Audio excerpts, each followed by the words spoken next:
Welcome back to Thrive America. I'm your host, Brent Brooks, and joined by J. Mark Walker, Mr. Alan Yard, Prince Nair, joined by business coach, action coach, CEO and co-founder of Axiom Franchise Advisors, and I'm joined by PR expert, Mr. Mark Weisbrod, venture catalyst, Russell Fair, J. Cap, Chris Spears. We're always looking for ways to build bridges of trust, build bridges of relationship.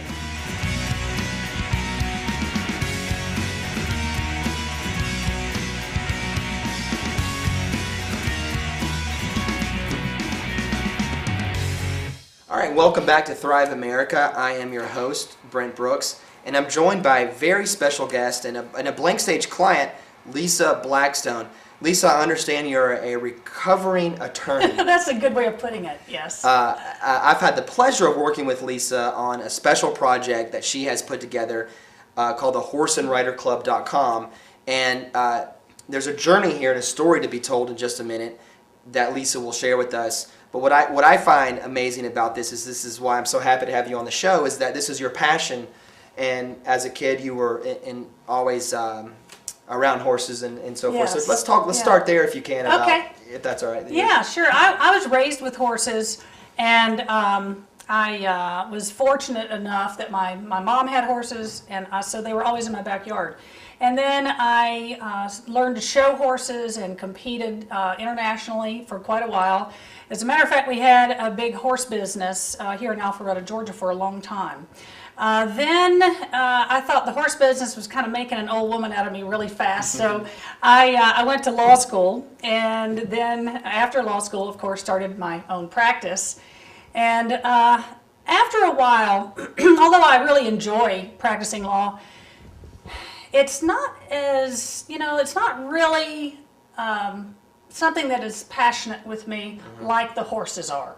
And I'm fortunate enough to have something that I'm passionate about. And if you've ever met a horse person, you know, they're eaten up with it. And and the longer I was away from it, the more I missed it. And I thought, besides practicing law, if there's anything I know something about, it's horses. I went to law school, I understand my area of the law real well and so forth, but if I know anything, it's about horses. And so I thought, how can I turn my passion into something that I can make money with and truly enjoy, every day.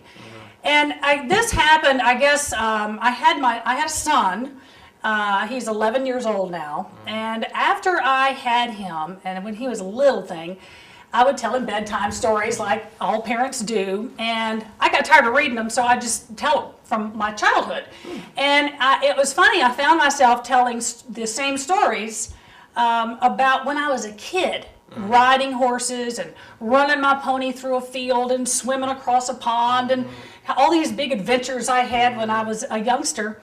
And all those victory passes and all those ribbons and trophies that I won, they really were not the things that, really came forth as, oh, isn't this a great memory? They are. I don't want to misconstrue that. Of course, that is a wonderful thing to compete and be successful at it. But I found that I was talking to my son about the passionate side of riding horses and having a relationship with a horse and all the different life lessons that horses can teach children.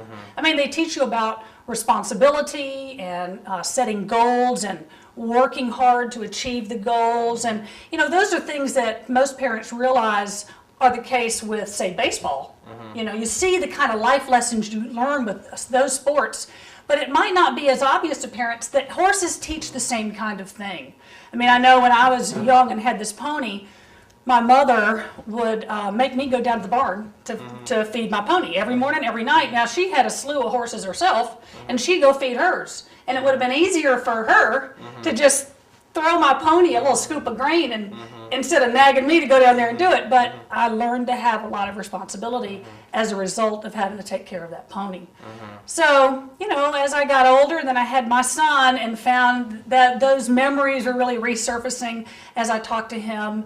And I thought, I think with some of the stuff I had learned about video and video blogging and so forth, I thought, I think I could turn this into a business. Well, let's pause here, and yes, I am finding out there's a world of horse lovers out there working with you that I had no idea existed, but we are just really excited to work on this, and we're gonna, as we move forward, we're gonna learn more about what Lisa is building, and then later, Lisa, I want you to, I'm gonna ask you to sum up and what you can tell us to help us thrive in this economy. So be kind of bracing yourself for that. I'll try. For that question. So what Lisa has is a passion, and I think we can all relate to having a passion. And for me, it was video and creating stories and creating comedy.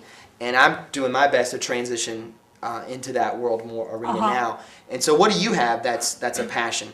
And Lisa, let's move into. We know that you really tapped into, hey, I want to sort of transition out of being an attorney. And what did you do to start to brace yourself, prepare yourself to the transition into, hey, I love horses, but how can I apply a business angle to this, that kind of thing? Right. Mm-hmm. Okay. Well, let me give you a little background there, because I had a little education before I made this transition that made it all possible for me. When I was an attorney, and well, I still am, and I'm still practicing, it's just that when I started my own business, I was in real estate, still am, and my clients, of course, are realtors and mortgage brokers primarily. So when I started my law firm, I joined the Chamber of Commerce. I did all the networking stuff. I started meeting people, lunches, coffee. You guys know the routine. And I was starting to build quite a list of potential contacts, potential business associates for real estate closings.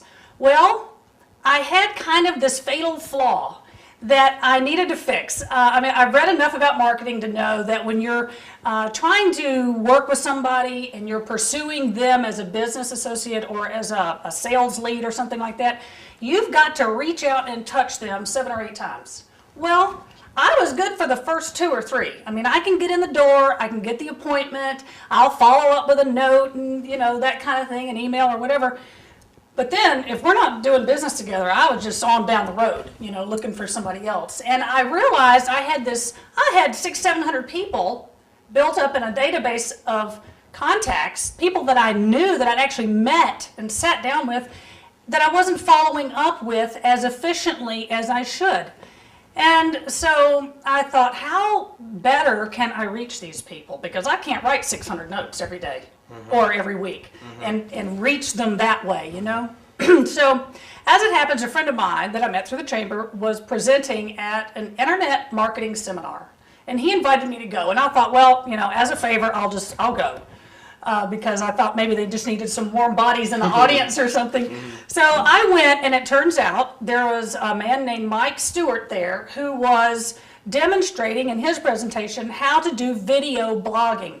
So by using, say, a WordPress solution, you can do a video on your own or get some help with it, whatever, and put it on a blog.